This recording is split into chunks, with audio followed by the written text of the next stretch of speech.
16 मार्च 2025 आजचा आपल्या ट्रिपचा आहे 9वा दिवस। आपण काल नेपाळ बॉर्डर क्रॉस करून इंडियामध्ये आलेलो आहे। आजपर्यंत आपण थोडक्यात कालपर्यंत आपण होतो तो कॉलिंग नेपाळ, परंतु आज आहे कॉलिंग इंडिया, कॉलिंग होम। आता आपण श्रीराम जन्मभूमी अयोध्यामध्ये जाणार आहोत।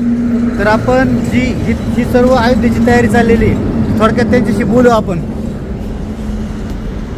योगेश काय सांगायचे? घरची आठवण झाली खूप, त्यामुळे घरी जाऊशी वाटतं लवकर 100 किलोमीटर अयोध्या राहिलेलं आहे। आता अयोध्येसाठी निघालेलं आहे। जय श्रीराम आणि शेवटी खराच्या परदेशी, राजा परदेशी। जय श्रीराम, जय श्रीराम, जय श्रीराम, जय श्रीराम, जय श्रीराम, राम राम, जय श्रीराम, जय श्रीराम। गेले 8 दिवस ब्लॅक बिस्ट म्हणजेच फॉर्च्युनर हिने आपल्याला पूर्णपणे साथ दिलेली आहे। परंतु तिची अवस्था काय झालेली आहे पहा। नेपाळमध्ये 2-3 ठिकाणी पाऊस आणि बऱ्याच ठिकाणी रस्त्याचे कामकाज चालू असल्यामुळं गाडीची अशी अवस्था झालेली आहे।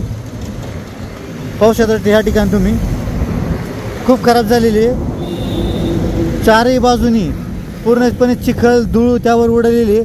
तर आपला प्रयत्न आहे आता तिला पूर्ववत आणण्याचा। अयोध्येच्या आधी दोन्ही गाड्यांचं मेकओव्हर करायला हवं। दोन्ही गाड्या नेपाळच्या रस्त्यांमुळे थोड्या हैराण झाल्या आहेत, पण आता वेळ आली आहे त्या दोघींना चमकवण्याची, कारण पुढचा टप्पा आहे श्रीराम जन्मभूमी। सकाळी आपण ब्रेकफास्ट न करता तसं निघालो होतो, तर आता आपण ब्रेकफास्ट थांबलेलो आहे। तुम्हाला बोललो मी गाड्यांना पूर्ववत आणायचे। तर व्हाईट एलिफंट गाड्या एवढ्या खराब झाल्या त्या एकदम वॉश केल्यामुळे चकाचक झालेल्या आहेत आणि गाडीत बसायला सुद्धा बरं वाटत आहे। पूर्ण धुळीने चिखलाने पूर्ण गाड्या खराब झालेल्या होत्या। दोन्ही गाड्या एकदम चकाचक वॉश करून आपण पूर्ववत आणलेल्या आहेत। आता आपण प्रवेश करत आहोत त्या पवित्र भूमीवर, श्रीराम जन्मभूमी अयोध्या। ही फक्त एक जागा नाही, ही श्रद्धा, इतिहास आणि भावना यांनी भरलेली भूमी आहे। भगवान श्रीरामाचा जन्म याच भूमीत झाला। ही जागा लाखो भक्तांचं श्रद्धास्थान आहे।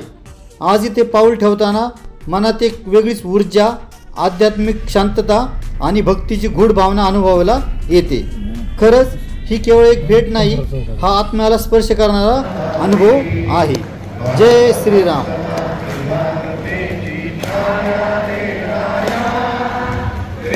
आता आपण आलो आहोत 228वा श्रीनाथ षष्ठी महोत्सव श्री क्षेत्र अयोध्या येथे आयोजित करण्यात आले। हा महोत्सव साजरा करायला, या महोत्सवात सहभागी होणं म्हणजे भक्ती, परंपरा आणि अध्यात्म यांचा संगम अनुभवणं। या पवित्र यात्रेचा प्रत्येक क्षण हृदयाला भिडणारा आहे। इथेच महाप्रसादाचा पवित्र आस्वाद घेऊन आपण निघणार आहोत भगवान श्रीराम लल्लांच्या दर्शनासाठी, जिथे भक्तांची आस्था, श्रद्धा आणि भावनांचा महापूर वाहतो। आता आपण अयोध्यामधील श्रीनाथ षष्ठी उत्सव हा पाहून गुरुबाबांचं दर्शन घेऊन रामलल्ला, श्रीरामलल्ला यांचे दर्शन घेण्यासाठी जाणार आहोत। तर सोबत आपले हे आहेत, आपण गाडीत चाललेले। जय श्रीराम, जय श्रीराम। योगेश किती दिले रिक्षावाल्याला? 100 रुपये। 100 रुपये मंदिराजवळ आणून सोडले ना आता? 200 मीटर वरती मंदिर आहे। बरं चला, इथून पुढे रिक्षा जात नाही। येताना आपण ह्याच रिक्षामधून आलो, अशाच प्रकारच्या आपण जात आहोत श्रीराम मंदिर या दर्शनाला। रामलल्लांच्या दर्शनापूर्वी आपण भेट देणार आहोत हनुमान गढीला, अयोध्येतील एक अतिशय पवित्र आणि ऐतिहासिक ठिकाण। असं मानलं जातं की भगवान श्रीरामांच्या दर्शनापूर्वी हनुमंताचं दर्शन करणं आवश्यक असतं। ही घडी म्हणजे भक्ती, शक्ती आणि विश्वासाचं प्रतीक। आपण निघालो आहोत भगवान श्रीरामांच्या पवित्र दर्शनासाठी। मनात आहे अपार श्रद्धा, भक्ती आणि एक वेगळीच ऊर्जा। या क्षणाची खूप दिवसांपासून वाट पाहिली होती। आता तो शुभ क्षण आलाय रामलल्लांच्या दर्शनाचा। मंदिर परिसर अतिशय भव्य, दिव्य आणि रामनामाच्या जयघोषांनी भरलेला आहे। माझ्या पाठीमागे जे दिसत आहे ते नवीन बांधकाम होत असलेले श्रीराम मंदिर बनत आहे। पाहू शकता आपण या ठिकाणी।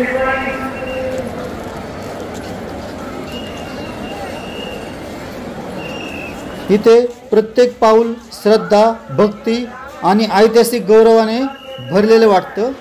रामलल्लांच्या उपस्थितीचा प्रत्येक क्षण मनाला स्पर्श करून जात आहे आणि आत्म्यात एक वेगळीच शांतता निर्माण करत आहे.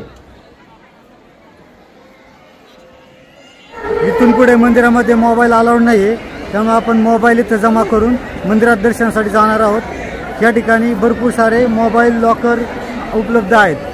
सोबतच बाहेर निःशुल्क तुम्ही आपापले शूज चप्पल ठेवू शकता. मंदिरात जाताना काय घेऊन जाता येईल आणि काय नाही याची संपूर्ण यादी बाहेर लावलेली आहे, म्हणून दर्शनाआधी जाताना ती एकदा नक्की वाचावी.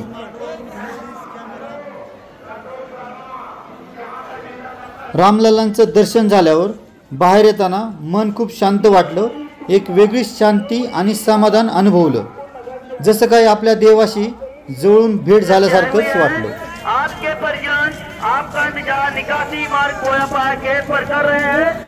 श्री क्षेत्र राम जन्मभूमी अयोध्या येथून आपण 5 वाजता श्री रामलल्ला यांचं दर्शन घेऊन निघालो. त्यानंतर आता आपण प्रतापगड या ठिकाणी आलेलो आहे. साधारणतः 105 किलोमीटर अंतर ट्रॅव्हल केलेलं आहे. आता 8:15 वाजलेलं आहे.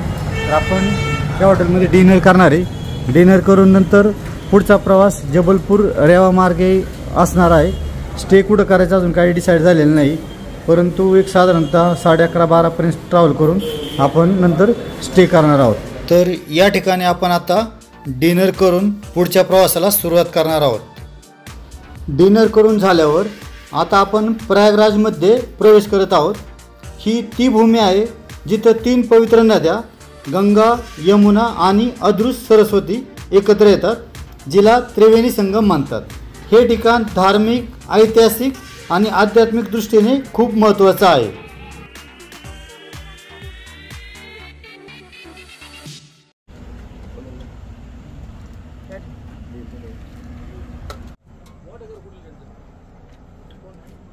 श्री राम जन्मभूमी तीर्थक्षेत्र अयोध्या या ठिकाणी आपण 5 वाजता निघालो होतो. त्यानंतर प्रतापगड या ठिकाणी 8:15 8:30 वाजता डिनर करून झाल्यानंतर पुढचा आपण प्रवास सुरू केलेला. तर आपण रेवा या ठिकाणी मुक्काम करायचा असं ठरवलं अगोदर, परंतु आता तो प्लॅन कॅन्सल केलेला आहे. आता साधारणतः 12:15 झालेले. तर आजचा दिवस 10वा 17 मार्च 2025 कॉलिंग इंडिया असं म्हणून आता आपण.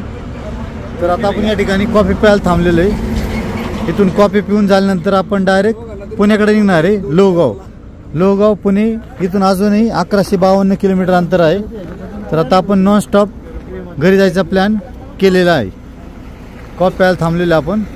कॉफी पिऊन झाल्यानंतर आपला पुढचा प्रवास चालू होईल. Calling India. कपडे बदलण्याचा कार्यक्रम चालू झाला. आता असं ठरलंय ना की डायरेक्ट पुण्याला जायचं, नाही तर आतापर्यंत सलवार कुर्त्यामध्ये होती खटाखटमध्ये. अयोध्यापासून आतापर्यंत आपण 491 किलोमीटर आलेलो आहे. तर इथून अजूनही लोहगाव पुणे हे जवळपास 1000 किलोमीटर आहे. 996 किलोमीटर अंतर आपल्याला अजून कापायचे, तेव्हा आपण घरी लोहगावला पोहोचू.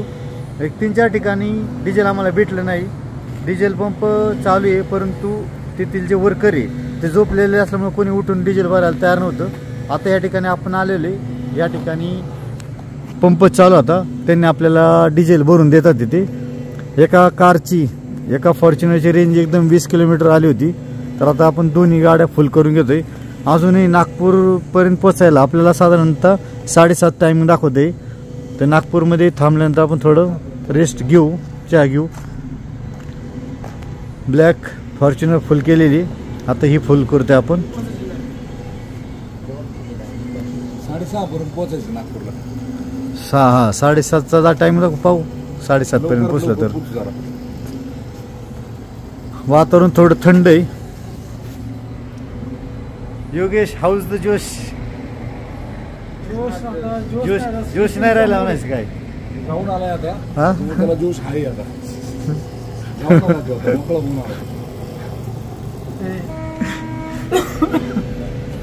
मग विक्रम किती रेंज होती?